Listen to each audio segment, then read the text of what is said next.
Okay, Professor Tootle, happy Friday. Happy Friday. Good morning. Happy birthday. Happy birthday to Jake and you and me We're, and my mom. okay, we're just all over the place. June's a good month. What happened nine June, months before June? I agree because I'm June 4th. So I There you go. seriously think there's something that happens 9 months before that makes everybody very excited. I'm not good at math. What's 9 months before June? I don't know. I have a degree in speech. Okay. And you have a We're all history. None of screwed. us know what's 9 months before June. Huh. Be December, September, November, October. October? Everybody Okay. getting frisky in fall. All right. Well, Oh, everybody's getting cozy and warm. you see, we learned something on the history podcast with Professor Tootle. Okay. Hey, Professor Tootle, I've got three quick topics. Each one could take a week to talk about. And actually, I've listened to probably I don't know, five or six podcasts on each over the last week. And so I'm actually not looking for you to repeat what all the commentary, commentation, whatever, all the wags and stuff are talking about these current events. I'm looking for some broader term history perspective that I'm probably not getting from the details of the Iran thing. But before we get to that, there's two other really cool things going on in America right now. I bet there's thousands of cool things going on in America, tens of thousands. But there's two that I've paid attention to. Any guess what they might be? One of them has to be the Tartan Army hitting Boston. Yeah, the Tartan Army is pretty cool. I meant the broader thing of the Oh, World Cup. But yes, that's one example of the World Cup. There's just really cool stuff in the World Cup, isn't it? yeah, absolutely. Do you watch any soccer? I don't I No, played soccer, but I don't usually watch. no, but I have been enjoying all of the interactions with the Tartan Army, and then the fans from the Netherlands. There's great stuff coming from them in Germany. So everybody's Well, happy. and then your friend Professor Brasino pointed out when I think it was him that pointed out what's going on in Kansas with I think it was an African team. Oh Um, yeah, yep, yep. just awesome stuff is going on in the World Cup. And then some of the goals. I watched the Argentinian game and Messi's triple. Three goals in one game. First time he's ever done that. Best player in the history of the world. And then three goals in one game. That was awesome. And some of the fights are pretty good too. It's a really interesting thing. So yes, that's one World Cup. The other one's really obscure. There's no way you're going to catch us. You're It's making history though. It's regarding California and Hawaii. no, I have no idea. There's a woman who is rowing from California to Hawaii solo, and she does a daily uplink podcast on her rowing. And for some reason, it is completely fascinating. She's, psychology and the boats and the technology of it and the weather. I mean, I just learned all sorts of stuff about some. I think she's kind of psycho. I don't. Why would you want to row from Hawaii or California? I mean, that's just dumb. But I think it's cool. For some reason, I'm watching that. I'm a fan of Kelsey, who is rowing 90 days by yourself in the middle of the Pacific. That's insane. Anyway, do you think I'm insane? You have weird hobbies like music. Is there anything else going on that's interesting in America right now? No, we'll stick with those two. Those are both pretty Okay. good. Okay. So I wanted those as perspective that there is a lot of good stuff going on. And then to kind of switch to Iran, I Iran. Is it Iran or Iran? Iran, Iran. Okay. just Yeah, with the ear, Professor on. Yeah. Professor, I'm kind of doom and gloomy on that. And I know you were generally or are generally supportive of taking out their nukes, which I think we all kind of are generally supportive of that. But I've kind of just got to really and the whole thing from the start to, Trump doing it unilaterally without Congress and without allies to this MOU is just I don't know if you've read it, but yeah, it is the whole thing is pretty souring. I don't know. Am I wrong? Should I be more optimistic? And we're just great. And it No, didn't. no, this is a bad in almost every way that something could be bad. I'm trying. I mean, I guess we should never underestimate uh, how Trump could always be worse, but this is an almost perfect failure in every way that one could fail. Well, It, so just tell me. Yeah, I don't. I know you're not an expert on Iran. Um, or Persia probably, but you are in Russia, so you have some corollary world politics. But can you give some sense of this historic battle? I was in eighth grade, I think it was, when the hostages happened, and I remember little Mickey Mouse flipping off Iran, handed around the school bus. Like yeah. I mean, Iran took with our embassy. We're mad. I was mad at Iran then, and that was 47 years ago. So I get the axis of evil, but can you give some perspective on should we have been there? Should we have done it? Why? What were our goals? What is the goals of foreign policy? You have like two, and then did we meet those two? No, no. Yeah, the American foreign policy should be based on unilateralism and American exceptionalism, and the idea that, and I should always define American exceptionalism properly understood, which is the preservation, that the first thing we have to do in foreign policy is preserve representative institutions in the United States. So the most important thing that the United States can do is serve as an example for the rest of the world. And that means that, That's American exceptionalism yeah, that's American when exceptionalism. we do it right. Okay. Right. And that means that we should only act in foreign policy when when something is in keeping with our ideals and our interests. And so if you just run down those things pretty quickly, you'd say, well, um, is it in our interest to sign a peace agreement with the Iranian government that gives them legitimacy? And you asked about a little bit of, context where my mind goes. The only legitimacy that the Soviet Union ever had was winning World War II. You know, Okay. and and no matter what you say about the Soviet Union, they could always claim we defeated Hitler. Yeah. And as long as anyone could remember or cared or thought that that was important, the Soviet Union had a certain amount of legitimacy. They could say, we were, I mean, and even the harshest critic of Russia could say, um, well, the Bolshevik takeover after the Russian Revolution, illegitimate. The use of violence to stay in power, illegitimate. But they did defeat Hitler.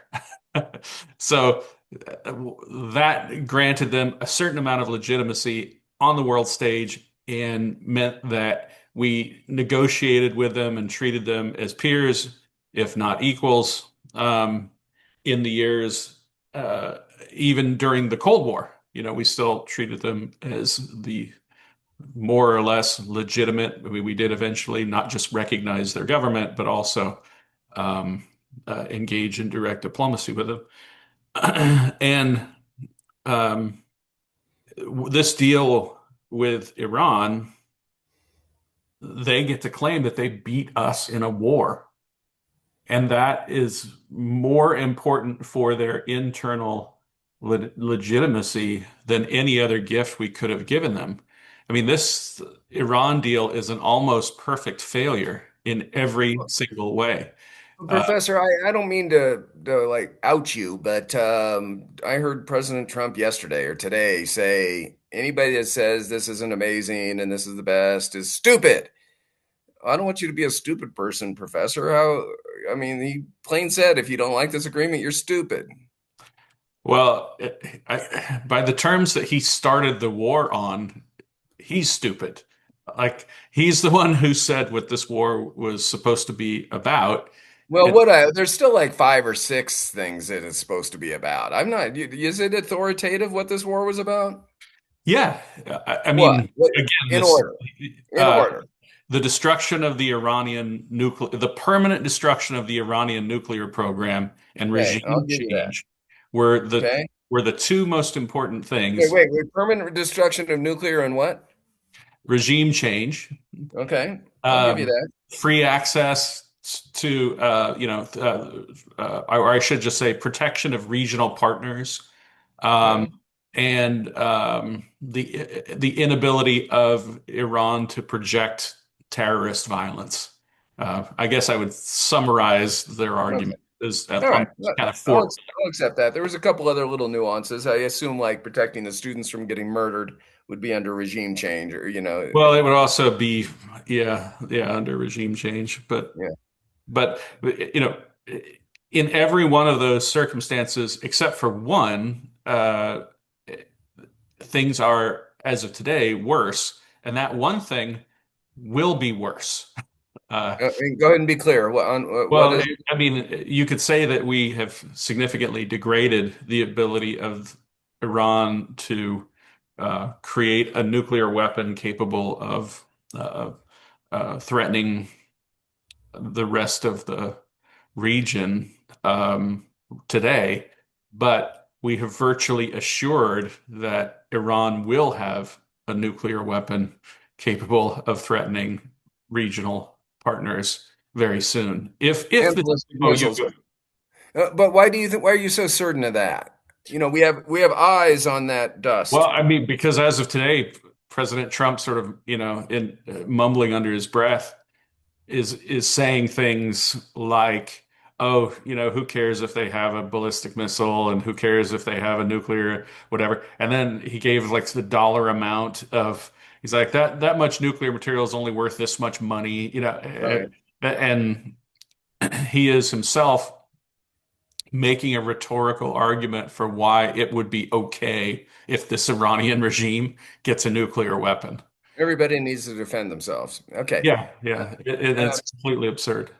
so, is this a? Do you have a? Do you feel like you're an outlier here on your position, or do you think it's just like anybody that looks at this would say this is insane?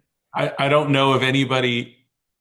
I haven't spoken to anybody in private who would characterize this deal as any different than I just characterized it. Well, there's a few senators and Republican senators and congressmen I that have haven't come out. spoken to them privately, Right, right. you know, but you sort of, I don't know Republicans. I don't think I know any Republican senators right now, but I know people who know senators, and I know people who know people who know senators, Right. and nobody thinks that this deal is good. Okay, so Professor, from a history perspective, take a 1,000 year perspective, or 2,000 year perspective, Persia, or a 250 year perspective, America. So what do we do? We throw up our hands. We've got made a worse enemy now, and we should be fearful of them. The axis of evil got stronger, and give up, or what do we? Well, I guess in a way, it could always be worse. Um, Trump, President Trump, more often than not, what he's doing is he's revealing what the underlying reality actually probably was. Um, which is that he is a fool who does silly things, and his horrible mistakes hurt the United States in the short, the medium, and the long term. And I guess the good news is that I mean this doesn't sound like good news, but we often say when the United States makes a mistake of this nature that one of the long-term consequences of it is that we teach people how to hurt us. When we didn't respond to terrorist attacks in the 70s and 80s, or when we responded by withdrawing troops from Beirut, for instance, after a terrorist attack, when we do these things, we essentially teach the bad guys this is how you can hurt us. Um, Well, and Professor, you're making my doom and gloom about Iran worse. You're well, talking no, about I'm China telling and you what they're going to this is do. the good news. The Okay. good news is that most smart bad guys already knew this about Hmm. President Trump. So I don't know that Iran learned anything new. It's just they learned that he was dumber than they thought. That Right.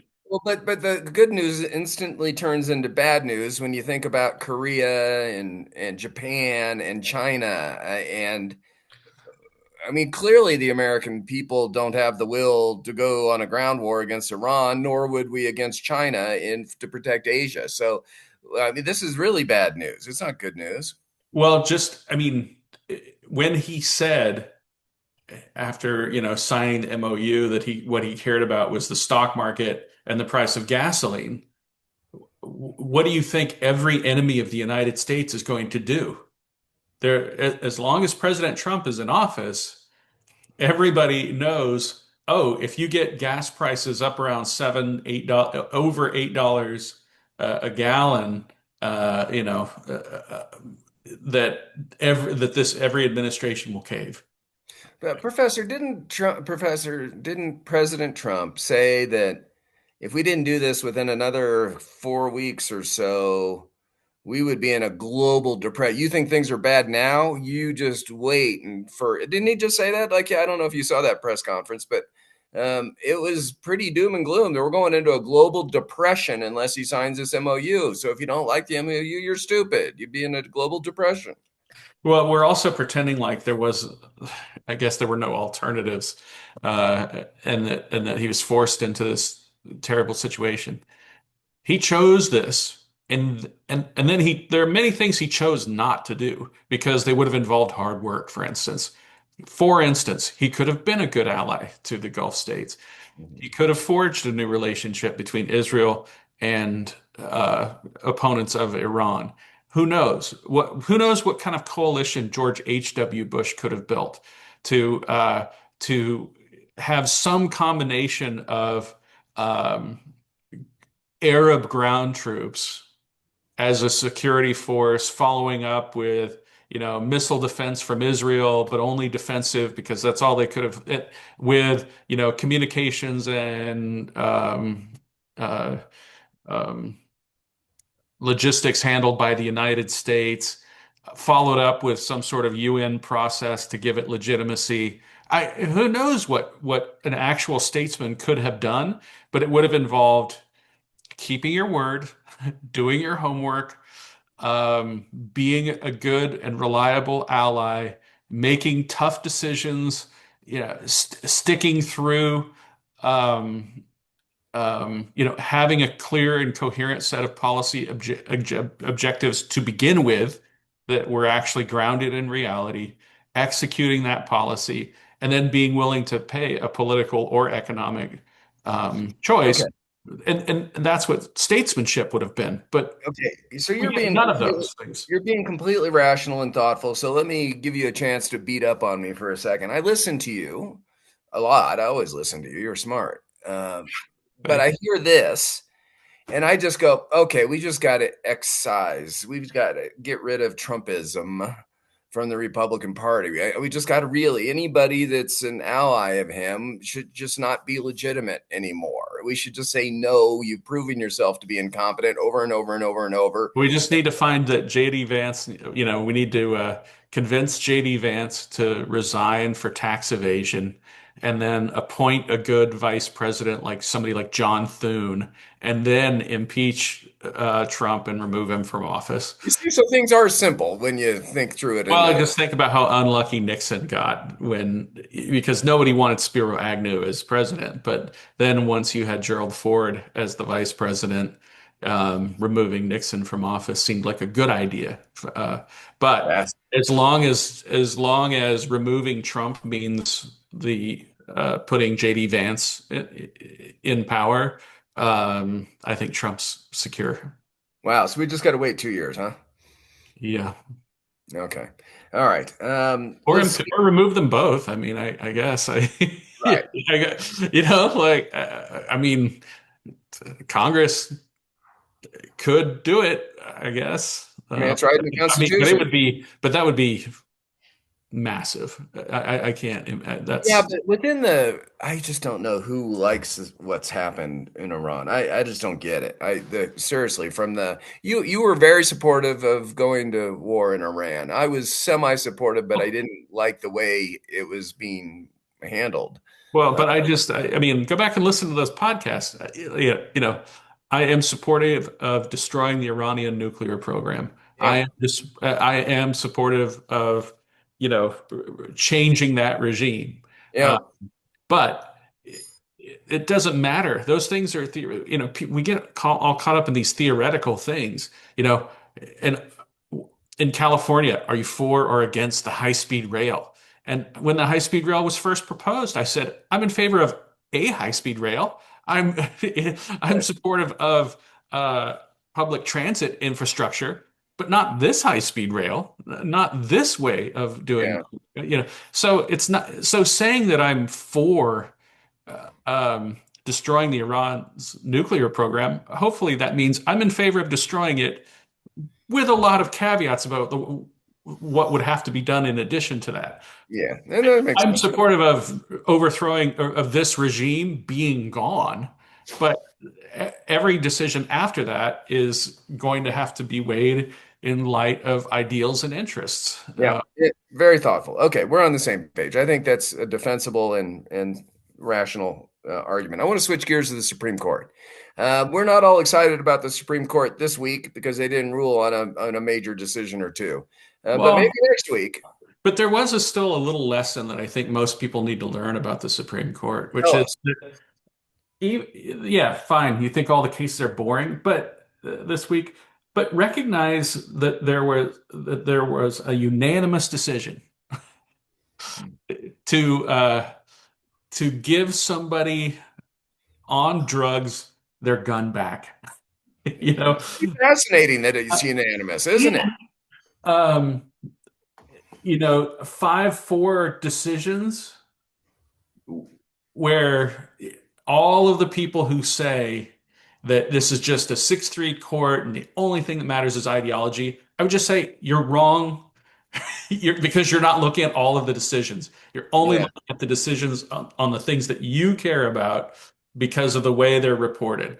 When you look at the decisions that the Supreme Court are handing down day in, day out, like they are fascinating and they are all over the map. And I would never be able. I still can't predict, how these things are going to come out. So Professor, I don't know about your friends. I think you have a wide, diverse friends particularly because of your music industry and also probably education. You get a wide, Yeah. students and have a wide perspective. I've been doing a couple fix and flips. I'm doing another one. So I've been involved in the construction trades which is unusual for my background, but it's fun. It's interesting. I was working on a table saw, doing some kind of almost fine carpentry and that smell of wood. And I'm up in the mountains and all the windows are open and the breeze is coming in and I've got a table saw oh gosh, it's great work.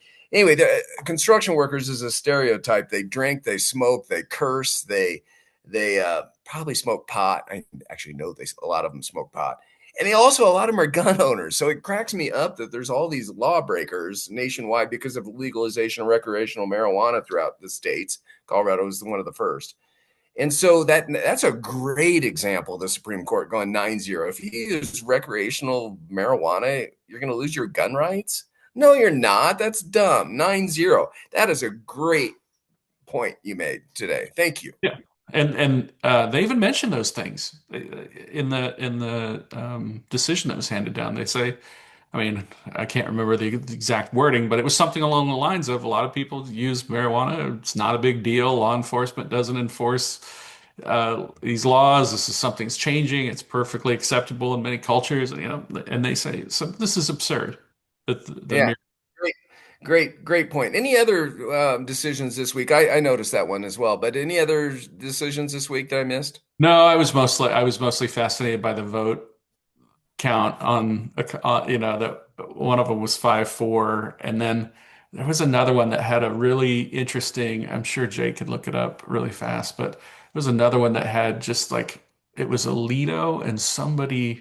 was like Alito and Kagan in dissent together, and it was Hmm. really uh, gosh, I can't remember what the decision was, but I just remember thinking like that's a crazy combo. I mean, I'd have to go back and look, but I don't think I've seen that one, but quite that one was Well, unexpected. Uh, well, maybe we'll bring it up next week if I don't think somebody. it was super significant other than the pairing. I do want to bring up what's the biggest. I think we'll agree on this. What's the biggest court decision that's going to come out next week or the following week? The biggest one of the term, and it has every student in law school for a generation or more will be reading this. It'll be one of those cases you just have to read. Well, I guess birthright citizenship Yeah, would it's be. birthright Yeah. citizenship. Or do you still think it's going to be a unanimous or 8-7-2? I mean, the only way it wouldn't be is, and maybe that's why it's being delayed, is they might still be trying to come up with something that's unanimous or close to unanimous, which might mean like, unanimous holding and then just like seven different concurrences or something. Right. Yeah, nuances, right. Yeah. But It's an important decision, though, isn't it? I mean, it's right there in the Constitution. It means a lot. I get, but I think, what I'm wondering is there might be some attempt to try to, again, this is pure speculation, but like I could see them trying to get, Thomas and Alito uh, on one side, and then Jackson, trying to find some decision so that it's Sure. not 6-3, and so that it's and maybe not even 7-2. Yeah, well, I think that's fine. But the substance of the decision is a substantive one for our Constitution and how we conduct ourselves as Americans, isn't it? I mean, it's a meaningful conversation. It's not a flippant thing, right? If all of a sudden we don't have birthright citizenship, that has huge ramifications throughout society. It's one of those things like if because I'm trying to imagine it going the other way. So it would be a huge decision if it went the other way because it would just mean that, like the words have no meaning. They essentially the Supreme Court would have to say there's no more rule of law in America. I just don't see that happening. Uh, Yeah. Okay, we're on the same page. I bet we're going to talk. There'll be something interesting, and you've got alluded to a couple different options. I think we'll talk about it once it comes out. I was actually hoping it was going to come out, so we'd spend much of the conversation today on it. But I think we'll have to wait till next week or even the following week. But it'll come out next week, I think. Any other conversation on the Supreme Court? Or is that good enough for today?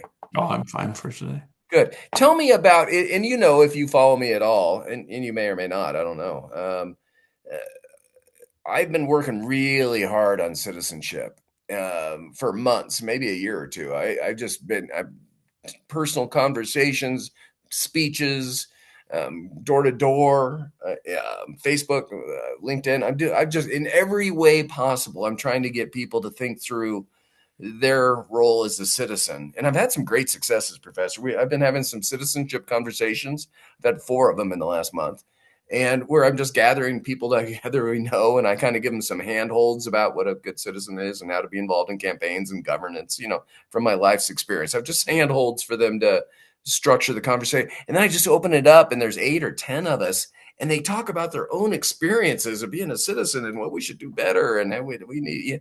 And it's delightful. It is completely wonderful to have people just talk in a rational way. So anyway, I've been trying really hard to personally and get others to think about what it means to be an American. You are the history professor. So we're coming up on 4th of July, 250 years. I'd like you to take us back for a moment to the founders before they penned their signature to the Declaration and what it meant to them to be not an American yet, but what it means to be a human, to determine your own life. Can you just give citizens a perspective? If anyone were just to sign in for this part of the conversation, what would a history professor say about perspective of the 250 years and what we should really be doing and thinking about? What are the top couple things that we should be enlightened on? Whatever you'd like to tell us. Well, I think it is remarkable that it, that it's hard to underestimate the importance of the American Revolution in world history. It is uh, it is one of the I don't know, three or four most important things to have ever happened in human history. And in terms of human flourishing, it's definitely in the top three. Um, it created the Novus Ordo Seclorum, the new order for the ages, which is to say, uh, the demonstration that with the thing that you're doing, citizenship, creating a culture and institutions, it demonstrated this thing that was really only theoretical up to that point. The idea that human beings can govern themselves and live in peace, that human beings can have self-directed lives. This is what it does is extraordinary. It creates human prosperity. It has saved trillions of lives. It has improved quality of life for almost everybody who's had any contact with it for the last 250 years. It has pointed the way for nations to live at peace with one another. And in terms of taking us back to the founders themselves, I think it's also important to remember that these were human beings who were imperfect. Sometimes we forget, we think, oh, they must have been some extraordinary people. No, regular people who throw some brain cells at doing a little work can learn some very important fundamental truths and act upon them. And that doesn't mean you have to be perfect in order to do so. But it does mean that there is going to be a sacrifice. And I think this is something that is often really downplayed, that because we're so focused on how bad the founding generation was because they didn't end slavery, that you kind of forget the revolutionary nature of even making the argument against aristocracy. And slavery is a part of that aristocracy. So it is setting in motion the idea that slavery is wrong. It's institutionalizing it, and it's making it universal. Because we all, or many of us, know that the anti-slavery society started in the colonies, but they also started in Britain. And when the Declaration of Independence was issued, the British made fun of us for saying, look at these slaveholders talking about, all men are created equal. Do they even know what these words mean? How can they say this? So the British were already making fun of us or calling us hypocrites for issuing the Declaration. But the point is that we weren't just saying that aristocracy is wrong for us. We were saying aristocracy is wrong.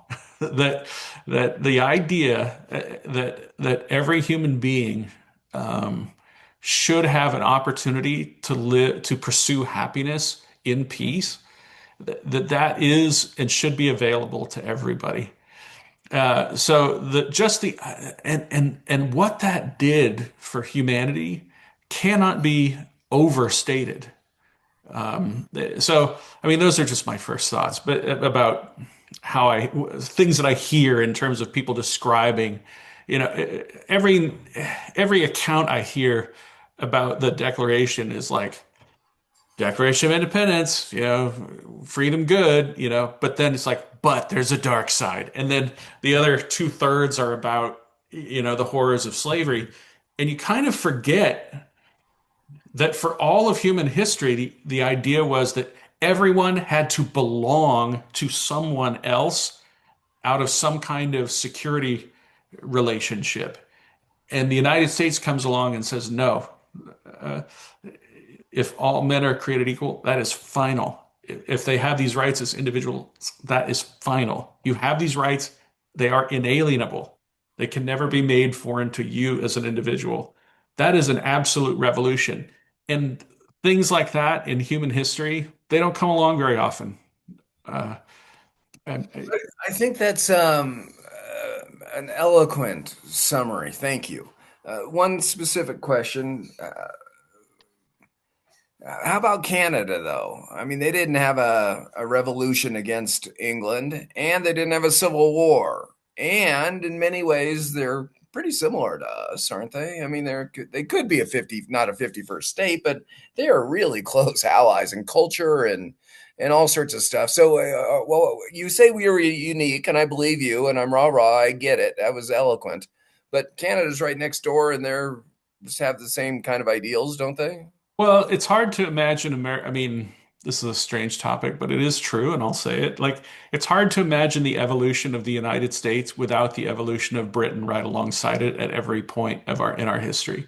This the shared The cultural. Empire of Britain. Yeah, well, but I mean, I would include, um, yeah, the empire, but in later years, but I mean, maybe include certainly Scotland.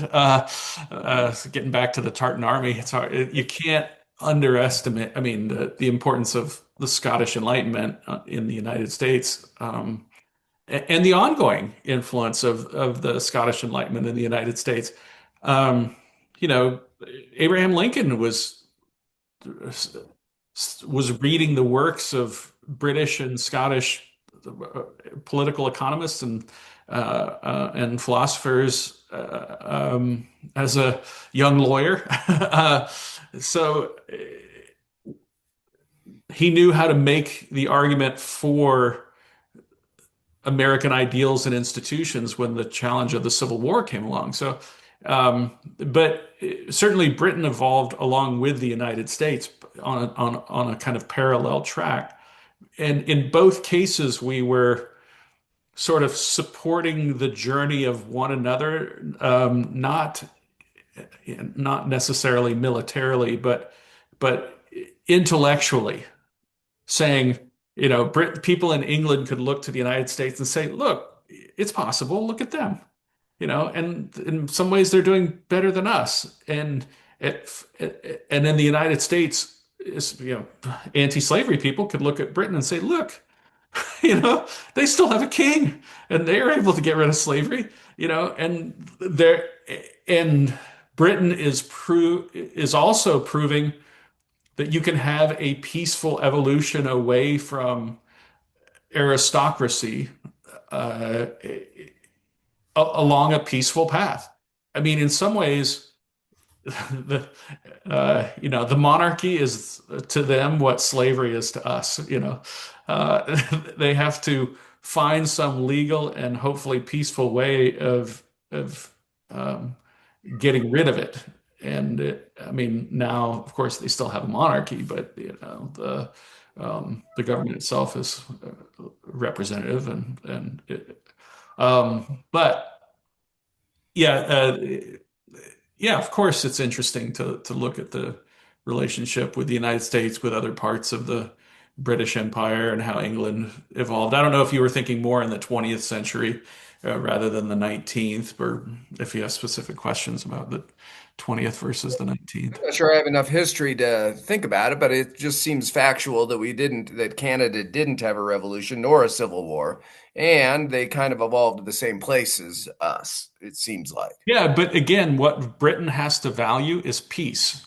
Before any of that can happen, Britain has to say what we want is a peaceful resolution of this, and committing itself to voting, voting in Canada, voting in Britain, and uh, peaceful negotiations in order to figure out what their ongoing political relationship is going to be. And in many ways, the Great Britain is an ongoing example of this. It's never going to be perfect, but they continue to evolve in their relationships with other parts of Great Britain and other parts of their former empire. Okay. One more bite at the apple on this, and then we're going to open it up to Q&A. The We've got 2 weeks or so. I think it's about 2 weeks before the 4th of July. And of course, there'll be fireworks in the National Mall, and there'll be fireworks here in Colorado. And so assume California hasn't banned everything. And there'll be some barbecue, and there'll be some poetic reading, probably, and there'll be some festivals. But what should we be celebrating the 250? I am. I'm just celebrating all damn year. Just think it's incredible, and we should be thinking about it and talking about it and communing with each other in a different way. We should really pause and just say, this is just who cares about Trump one way or the other? Or some of my liberal friends are going, "Oh, I'm not even going to celebrate because Trump's our president." I think that's so crazy to pay him too much attention all the time. We just there. This is a huge, as you eloquently said. What do you recommend that we do for 2 weeks or the month of July? Is it worth celebrating? We Well, have a yeah, double hot dog. I you know mean, what yes, do it all and live it up. Be Zuckerberg on a hoverboard with a flag behind you. there you Um, go. but I also, two things. I think about something Eisenhower said when he was discussing civil rights, which is he said anyone who makes equality of opportunity a fact in their everyday life is doing the work of America. So, in a way, celebrate the Declaration every day in your own life by making sure that you're thinking about equality of opportunity for the other person, in particular for people who aren't like you. If you're a left winger, think about equality of opportunity for the right winger. If you think of yourself as being white and somebody else is black, then you think about it in that terms. However you think about it, make sure that you are working towards equality of opportunity in your own life in every way. And I mean that means opening the door for someone. That means taking a little extra time with that job application that's coming across your desk. Whatever way in your life that you uh, can influence equality of opportunity, do so. And that is celebrating the Declaration every day. But these, we should also take every chance we have uh, to reflect and rededicate ourselves, as Lincoln said, to a new birth of freedom, to remind ourselves that this is not something that ever goes away. Because, I mean, I'm rewriting all my lectures right now, and gosh, it's just a Herculean task. It's what I'm doing every day. I'm actually not paying a lot of attention to contemporary events because I'm buried in trying to rewrite all of my lectures over the summer. Um, and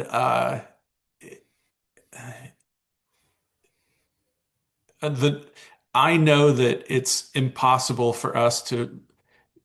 always impossible for us to be as dedicated as we are in a time of crisis. We're never gonna remember who we are on a Wednesday the way we do uh, the day after Pearl Harbor, or the day after the Civil War, the rebellion breaks out. Um, uh, so we can't expect that kind of response to crisis, but we can have these small moments of remembrance and rededication. And again, it's harder in the modern era where everybody has a phone or a video game they can pull out at any moment, but to distract themselves. But do things in your life that force a non-distracted remembrance. Read a good Lovely. history book. And I do want to prod you a little bit on that, just quickly. Is there a book, a poem, an essay, a speech, or a couple of them that come to mind that we all should kind of consider? If we don't read it in the next couple of weeks, we should read in the next year or two. Oh, read it in the next couple weeks. Read Calvin Coolidge's speech on the anniversary of the 150th. In many ways, I mean, this is for a lot of people, and I could count myself among this group, that this isn't just America's 250th. This is also the 100th anniversary of this very important speech. And we reiterate the themes so many times on this podcast, but I think every American, and they do this at Ashland, at least they used to do this at the Ashbrook Center. I think they still do this, where they would read the whole speech every 4th of July. Students would just take turns and read different, but they would read the entire speech every 4th of July. Can't remember if I've read it. Isn't that horrible? I bet I haven't if I can't remember. You should absolutely read it slowly, take it one paragraph at a time. Don't rush it. Well, Read you've mentioned it before, and I feel guilty that I can't. I bet I haven't read it. Give me another essay, speech, book. Well, I just discovered one. This one's not widely available. Well, no, so I won't mention it. It's because no place has it published. Let's see. You want to, I mean, it's hard to think of something that's shorter than Well, that. my sport, it can be long too. I mean, Freedom National is, I mean, really worthwhile for everybody to read. Is there, it doesn't have to be in the next 2 weeks. In order to be a really effective, thoughtful citizen, we should all, read the Federalist Papers. We should all No, read. that's too long. I'm trying to think if I, like as a good professor, Yeah. it's when you say 2 weeks, my mind immediately goes, that's 18 hours, right? And so what can be done in 18 hours? So that leaves out most books. Coolidge's, um,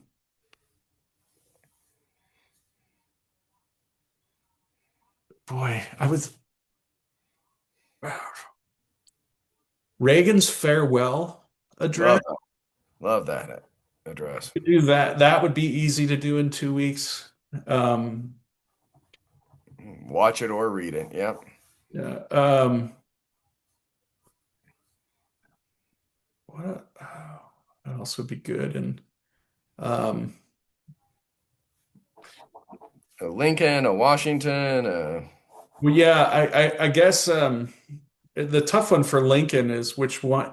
The Gettysburg Address is short, but the problem is people rush through it without really thinking about what each sentence means. I mean, that's the power of the Gettysburg Address is the meaning behind every sentence. So, but I would say the Gettysburg Address for Lincoln. Um, One of your favorites, James Weldon, or James, yeah, I was just thinking about for James Weldon Johnson, or you know what? Actually, what's underappreciated? I don't know that it has a name, but um, Frederick Douglass's last public address. Nobody ever reads it anymore, but I like it because he was a man at the end of his life, and everybody always wants to put Frederick Douglass and say this is Frederick Douglass, then but you forget he kept growing, he kept evolving, and so I like reading his final address because um, number one, nobody ever reads it. well, you've mentioned it several times over the last 5 years we've been doing this podcast, and I've never read it. So I'm going to look that up, and I'm going to do that one first. Good. Um, We'll talk about it more next week. So you've got another opportunity to think for a week before we get to the 4th of July. So I'll give you another bite of the apple next week. okay. Let's go to Q&A. I want to honor Morgan if she's still with us. Did she No, hang up? she dropped off. Yeah, okay. She must have gotten a client come in, which is just great. It's better to work instead of listen to you, except you were really good today. Jeff or Bart, questions or comments for the professor on any subject, whether I brought it up or something that's on your mind? Jake as well. Nothing today? Professor was Well, really I just thought of another Jeff, document to Jeff, read. you're up. Oh, Yeah, sorry, I can't be on video. Back on the Supreme Court discussion, I'm not surprised about the decision on the gun case being unanimous because it was struck down not based on amendment, the Second Amendment. It was struck down on vagueness. I haven't read the concurring opinions, but I'm going to. But the comment that I did want to make is when you're asking about the most significant case yet to be decided, I would say that the birthright citizenship is a non-event because, as Professor Tootle said, there's no chance it goes the other way. If there was a chance, it would be monumental, but there isn't. I think the Trump versus Cook case is the most important one because it sets the outer boundary for where executive power ends. And forgive me, is that's happened or is going to be announced soon? No, it hasn't been announced yet. That's the one where he tried to fire a Fed chair. Okay. Or a Fed member. And, Congress could not have done anything more than they did to try and keep the Fed independent. And so if the court were to decide that the president has the right to even fire a member of the Fed, then there's no job in the executive branch or anywhere that's safe. Okay. What do you think, Professor? Is Legal Beagle Jeff right on that one? Could be, yeah. I mean, it involves a little crystal ball, but I mean, it all depends on how it comes out. So we'll see. Okay, but an important case, though. Yeah, absolutely. Okay, cool. Anything else, Jeff? Okay, appreciate you. Oh, go ahead. I went on and off. Okay, Bart, you're up.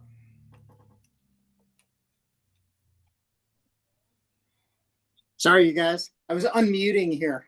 Yeah. No, this discussion is great. I always like the 4th of July holiday because it makes you stop for a minute and kind of appreciate, I don't know, the fact that this is really the greatest country in the world. And I think our discussion today is kind of, along those lines when you get right down to it. And I know we did have all the experts are saying, oh yeah, the Supreme Court opinions this week were totally inconsequential, 7-0 and, 9-0 and all this kind of stuff. And I was thinking, well, yeah, but if you actually kind of think about those opinions, like Stephen was getting into, they are cementing the constitutional principles that we operate under. Yeah. And that's really, really cool. Now, of course, next week we're going to get the blockbuster opinions. And that's great. We'll all kind of obsess on them for the next year or so.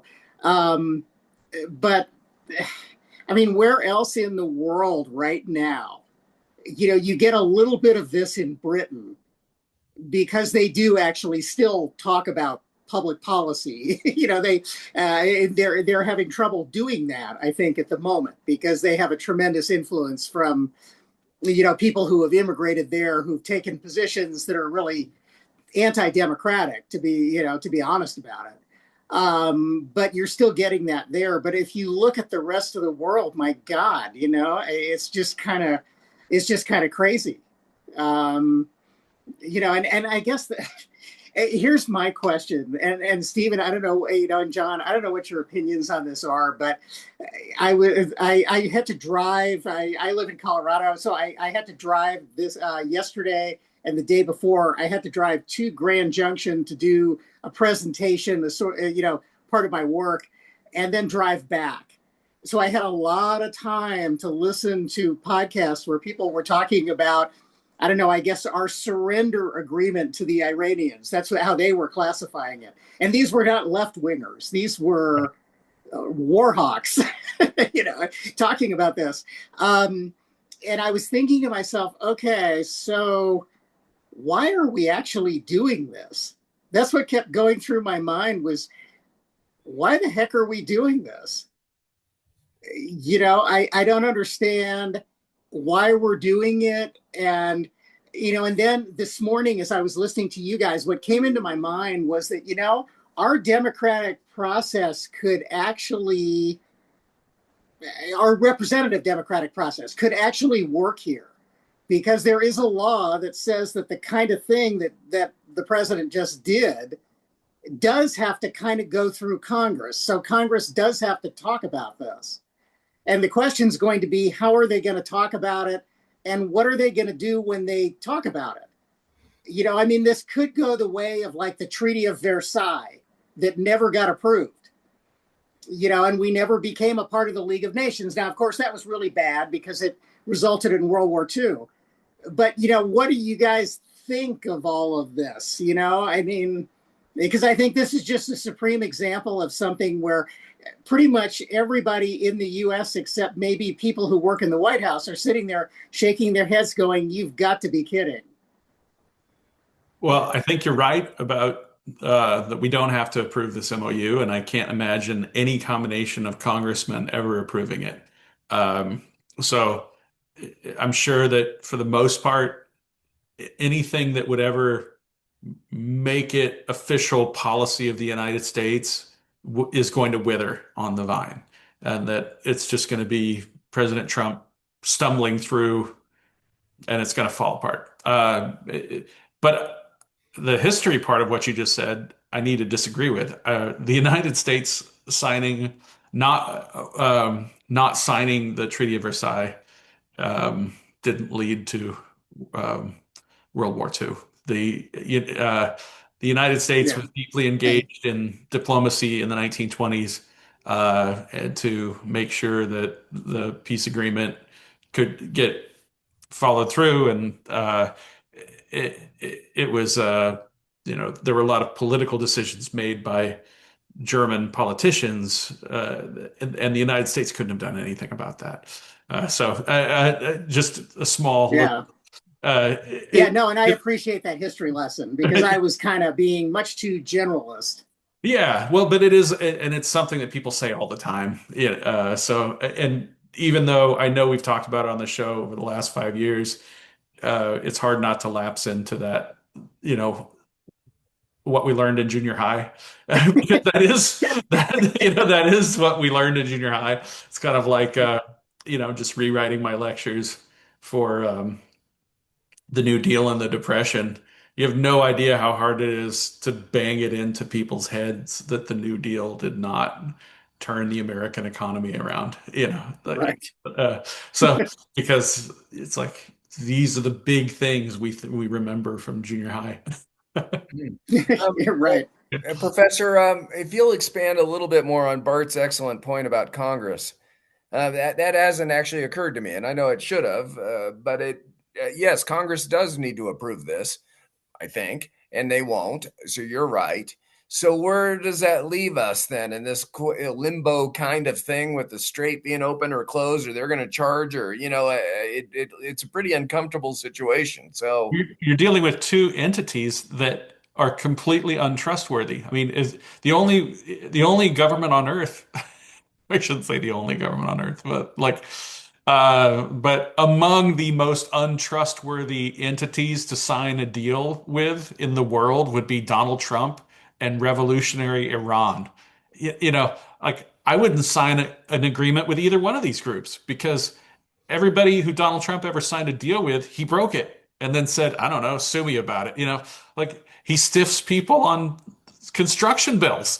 So he has no intention of ever following any agreement he signs. And if there's any group of people on earth who rise and fall and chant death to America, you think that some sense of honor is going to get them to keep their agreement with us? You're out of your mind. okay, so you really are down on this. It's going to be a mess for years. Yes. Okay.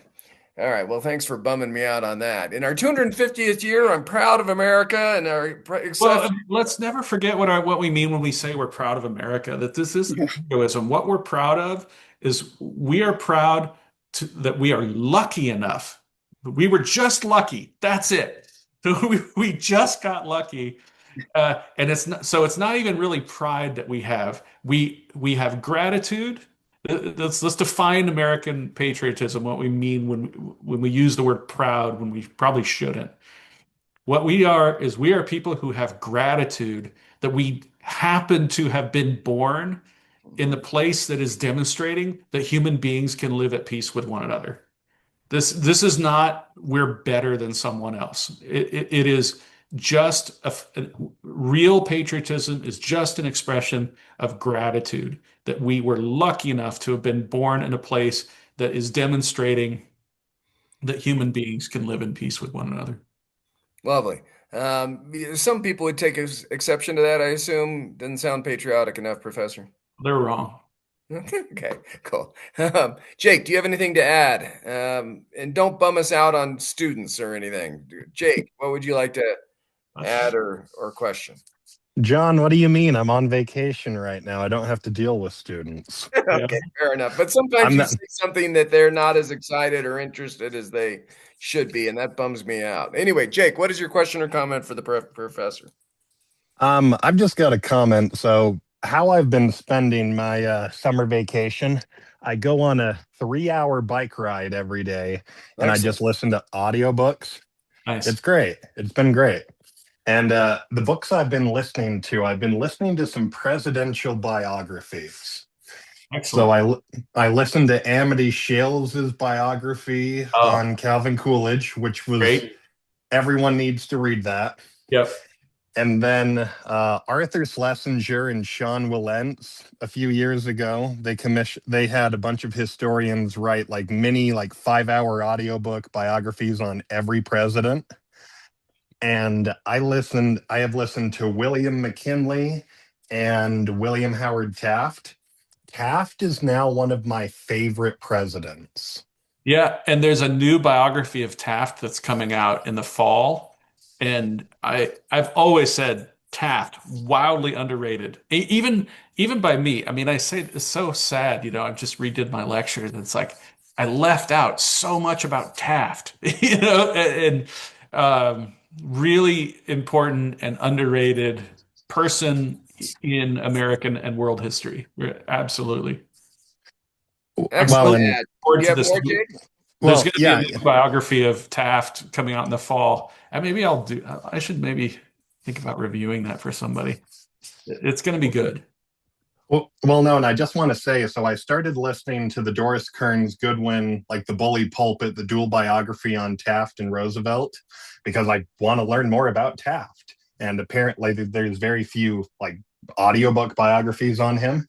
But the thing from the Jeffrey Rosen, like the mini biography that I read, Taft was able to accomplish more than Roosevelt, and he did it legally, unlike Roosevelt did. And so I know you hate it how I'm a downer, John, but I'm like, I just think about the last two administrations, like Biden, Trump, and then Trump too, I guess, so 3 administrations. They try to do great things.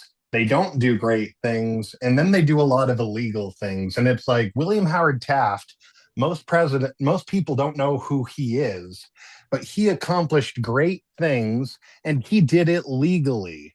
And so it's like, if we could just have a Taft as a president again, where it's like he goes in, he does his job, he leaves, people forget about him, but then he helped out the country. It's like, that's the kind of president that I want. You want inspiration. And I think that's a great distinction, Jake, because it is pretty bleak when we look at leadership. And so it is easy to be down. So excellent. Yeah, in fact, let's piggyback on Jake, because I just thought of something good. Jake, you've inspired me. This is what I would recommend and it's going to seem completely out of left field, and I bet nobody's going to actually do this. But we have been exceptionally lucky with some of our one-term presidents or presidents who didn't get to finish the second term for whatever reason. And reading about the presidency of Rutherford B. Hayes, for instance, I think would be there's a great biography of Rutherford Hayes by Ari Hugenboom, who passed away a few years ago. But it's a great book, and nobody knows anything about Rutherford B. Hayes. And you would be really impressed with him as a person and as a president if were to read his biography. It's called Warrior and President. What is give me 2 lines on Rutherford B. Hayes. I'm trying to remember if I know him. Rutherford B. Hayes, he was president of the United States. Right, but I mean, for how long? And 4 years, but tried very hard to protect the civil rights of all Americans and dedicated most of his life to civil rights. I would yeah, say, I don't think I know anything about him. yeah, that's what I mean. And there is a great biography of him by Ari Hugenboom. So Okay. then uh, McKinley, the McKinley presidency, so vastly underrated. And one of the things I'm thankful for when I think about the United States is not um, Theodore Roosevelt's and the FDR's and stuff like that, but I think about how lucky we have been with some of our presidents like Taft, like Eisenhower, like George H.W. Bush, um, like a Rutherford B. Hayes, who managed to really, when you step into their worlds, it's hard to imagine doing a better job. These are smart people who have good hearts, who are doing everything they can to be good keepers of the legacy of the United States.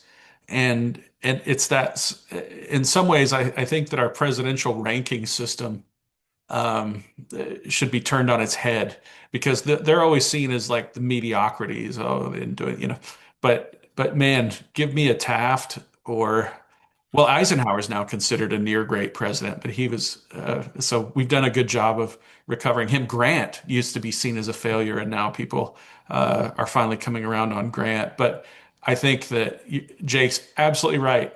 Taft, underrated. McKinley, underrated.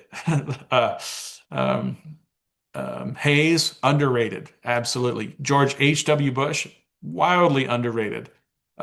Each one of them great legacies and some good biographies of those guys too. Excellent, excellent ad, Jake, and expansion, Professor. Well done. I think we're done for today, if you're so inclined.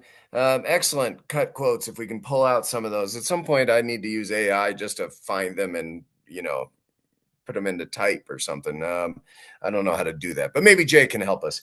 Next week, Professor, I am touring Arapahoe County, the 4th Elections Commission. I am touring live in person with citizens. It's amazing. That starts at 10:30 Mountain Time. So we can are you available next week? Do you know? I should be. All right. We either need to do a 1-hour show max or start it a half an hour earlier. And then the week of the day before 4th of July, should we do a show or should we? If we can, it would be nice, I think, to. Okay. All right. And that could be a normal time. I just wanted to know if, maybe, let's do Let's it. all be jealous of Jake, who gets to go on a bike ride every morning and listen to history books. Let's be jealous of Bart, who gets to that drive between Centennial and Grand Junction. Heck of a drive. Just spectacular. I mean, that alone is a prayer to America. That drive between if you're going from Centennial to Grand Junction, you're going to church. That is some spectacular part of this country. And I've been to 22 countries around the world, and I think only 38 states. But and there's nice places all around the world, but that drive is one of if you want to travel the world, that's one place you want to go drive that canyon, and the whole drive's beautiful. Yeah, you're right, Professor. Okay, ladies and gentlemen, well, just gentlemen now. Thank you. Great conversation. Very much appreciate your time, Professor. Have a great week. See you next week. Yeah. Thank you all. Bye, everybody.